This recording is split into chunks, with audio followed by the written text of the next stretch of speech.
Hello दोस्तों, आप सभी का स्वागत है आपके अपने चैनल बीके स्टडी पॉइंट में। अभी हम एनसीईआरटी की जो 6 या 12 क्लास की साइंस की पुस्तकें हैं उनके ऑब्जेक्टिव क्वेश्चन के बारे में चर्चा कर रहे हैं। दो चैप्टर के ऑब्जेक्टिव के बारे में मैंने चर्चा कर दिया है। वस्तुनिष्ठ प्रश्न के बारे में चर्चा भी कर दिया है। उसका एक अलग प्लेलिस्ट भी बना दी गई है। बहुत अच्छी तरीक़ा से जो ऑब्जेक्टिव क्वेश्चन दी गई है, परीक्षा उपयोगी है और आप सबों ने देखा है, आप सबों ने कमेंट भी किया है, अच्छा लगा मुझे। ये पूरी तरह से हमने पहले चैप्टर में भोजन या कहाँ से आते हैं, भोजन के घटक तक चर्चा कर दिया है। आज जो चर्चा करेंगे तंतु से वस्त्र तक, यानी कि धागा बनने से लेकर कपड़ा बनने तक की प्रक्रिया को क्या कहा जाता है, उस प्रक्रिया में क्या क्या चीज़ें की आवश्यकता होती है, किन किन पूरी तरह से हम लोग धागा के बारे में पढ़ेंगे, तंतु के बारे में पढ़ेंगे। पहला जो चैप्टर, तीसरा नंबर चैप्टर है, क्या है? तंतु से वस्त्र तक। तंतु मतलब धागा होता है और वस्त्र मतलब कपड़ा होता है। धागा बनने की प्रक्रिया से लेकर वस्त्र बनने की प्रक्रिया पूरी तरह से इस चैप्टर में समझाई गई है। आइए हम लोग समझते हैं। प्रश्न संख्या 1 क्या बताता है कि धागा पतले तंतु से मिलकर बनता है। इन तंतु के संदर्भ में निम्नलिखित में से कौन सा कथन सही नहीं है? ऑप्शन नंबर 1 पढ़ते हैं। रुई और जूट जैसे तंतु पादप से प्राप्त होते हैं, बिल्कुल सही है। जूट नारियल की बाहरी आवरण है। तीसरा नंबर ऑप्शन क्या है? रेशम तंतु रेशम कीट के कोकून से खींचा जाता है। ऊन तथा रेशम जंतु से प्राप्त होता है।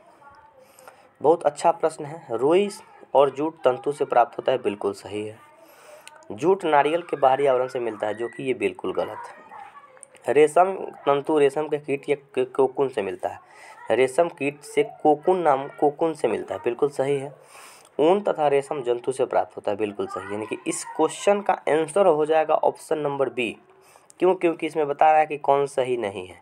ठीक है, और तीनों जो ए, सी और डी, ये तीनों ऑप्शन बिल्कुल सही है। अब हम लोग बात कर लेते हैं इसके एक्सप्लेनेशन के बारे में। धागा अनेक तंतुओं की पतली लड़ियाँ से मिलकर बनता है। रुई और जूट जैसे तंतु पादपों से प्राप्त होते हैं। जूट जो है पटसन के रेशे से बनता है। पटसन, जिसको गांव में पटुआ बोला जाता है, ठीक है। जूट जो है पटसन के रेशे से बनते हैं। पटसन एक द्विबीजी पत्र रेशेदार पौधे हैं। इसे पाट या पटुआ भी कहते हैं, ठीक है, बिल्कुल साधारण सी भाषा में लिखी गई है। रेशम और ऊन दोनों जंतुओं से प्राप्त होते हैं। इसमें रेशम तंतु रेशम कीट के कोकून से खींचा जाता है तथा ऊन भेड़, बकरी, खरगोश, ऊंट तथा याक के बालों से प्राप्त होती है। ठीक है, बहुत ही अच्छी तरीक़ा से यहाँ स्पष्ट रूप से दी गई है। हम लोगों ने सुना होगा कि अंगोरा ऊन जो मिलती है, ऊन जो जम्मू कश्मीर में पश्मीना ऊन बकरी से मिलती है, अंगोरा जो है आपको भेड़ से मिलती है। उसी तरह से अलग अलग छोटे छोटे जीव से, उनके बालों से ऊन और धागा मिलती है। ठीक है, आगे बढ़ते हैं। क्वेश्चन संख्या 2 देखते हैं। प्रश्न संख्या 2 है कि निम्नलिखित पर विचार कीजिए। बता रहा है फ्लेक्स, पॉलिएस्टर, नायलॉन, एक्रिकल और रेशम। उपयुक्त तंतु में से कौन संश्लिष्ट रेशा का होता है? संश्लिष्ट का मतलब होता है कि कौन कृत्रिम रूप से बनाई गई है। संश्लिष्ट का मतलब होता है कि कौन कृत्रिम रूप से बनाई गई है। नायलॉन हम लोग सुनते हैं, जो नायलॉन का टायर बनता है। पॉलिएस्टर का कपड़ा बनता है और एक्रिकल भी उसी तरह का एक मतलब कि तंतु होता है, धागा होता है। फ्लेक्स और रेशम ये दोनों प्राकृतिक रूप से बनाए जाते हैं। इस प्रश्न का सही उत्तर हो जाएगा ऑप्शन नंबर बी, क्योंकि पूछ रहा है कि संश्लिष्ट तंतु का उदाहरण। तो संश्लिष्ट में आपको नायलॉन आ जाएगा, पॉलिएस्टर आ जाएगा और एक्रिकल आ जाएगा। ठीक है, इसके बारे में हम लोग समझते हैं थोड़ा सा। हाँ, बहुत अच्छे से एक्सप्लेनेशन दी गई है। कपास, जूट, फ्लेक्स, कपास और जूट दोनों को मिला के हम लोग फ्लेक्स बोल सकते हैं। ठीक है। रेशम तथा ऊन के तंतु पादप तथा जंतुओं से प्राप्त किए जाते हैं, अर्थात इन्हें प्राकृतिक तंतु कहा जाता है। जो पादप से, जो पेड़ पौधे से प्राप्त होता है, उन्हें प्राकृतिक तंतु कहा जाता है। ऐसे रासायनिक पदार्थों से निर्मित तंतु जिसका स्रोत पादप अथवा जंतु नहीं होता है, संश्लिष्ट तंतु कहलाते हैं। यानी कि जिसको कृत्रिम रूप से कंपनी में बनाई जाती है, उसको संश्लिष्ट तंतु बोला जाता है। ठीक है, नायलॉन उसी का उदाहरण है, पॉलिएस्टर उसी का उदाहरण है, एक्रिकल उसी का उदाहरण है। पॉलिएस्टर, नायलॉन और एक्रिकल ये तीनों जो है संश्लिष्ट तंतु का उदाहरण। तो ये हम लोगों ने देखा कि संश्लिष्ट पदार्थों से निर्मित जितने भी पदार्थ होते हैं, वो रासायनिक पदार्थों से निर्मित जितने भी पदार्थ, स्रोत पदार्थ पादप या जंतु से नहीं होते हैं, उनको संश्लिष्ट तंतु कहा जाता है। इसके अंतर्गत पॉलिएस्टर, नायलॉन और एक्रिकल को रखा गया है। आगे देखते हैं, क्वेश्चन नंबर 3 देखते हैं, बहुत अच्छा प्रश्न है। भारत में पटसन जूट की खेती प्रमुख रूप से की जाती है। तो भारत में जूट की खेती सबसे ज़्यादा पश्चिम बंगाल में की जाती है, बिहार में की जाती है और असम में की जाती है। देश में पूछा जाए तो पटसन का उत्पादन यानी जूट का सबसे ज़्यादा उत्पादन बांग्लादेश में होता है और अपने राज्य में पूछा जाए तो पश्चिम बंगाल में होता है। ठीक है, इसलिए इसका सही उत्तर जो हो जाएगा ऑप्शन 1, 3 और 4। केरल में जूट का उत्पादन नहीं होता है। आगे बढ़ते हैं, इसका एक्सप्लेनेशन थोड़ा सा देख लेते हैं। भारत में पटसन की खेती वर्षा ऋतु में की जाती है। पटसन की खेती प्रमुख रूप से पश्चिम बंगाल, बिहार तथा असम में की जाती है। ठीक है, आगे देखते हैं 4 नंबर क्वेश्चन।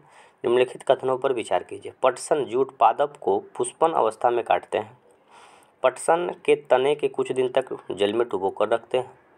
रेशे से तागा बनाने की प्रक्रिया को कताई कहा जाता है। आप सबों ने गांव में देखा होगा कि पटसन जब हम लोग फूल की परिस्थिति में होती है तो पटसन जो पटुआ का पेड़ है उसको काट लेते हैं। बिल्कुल सही है।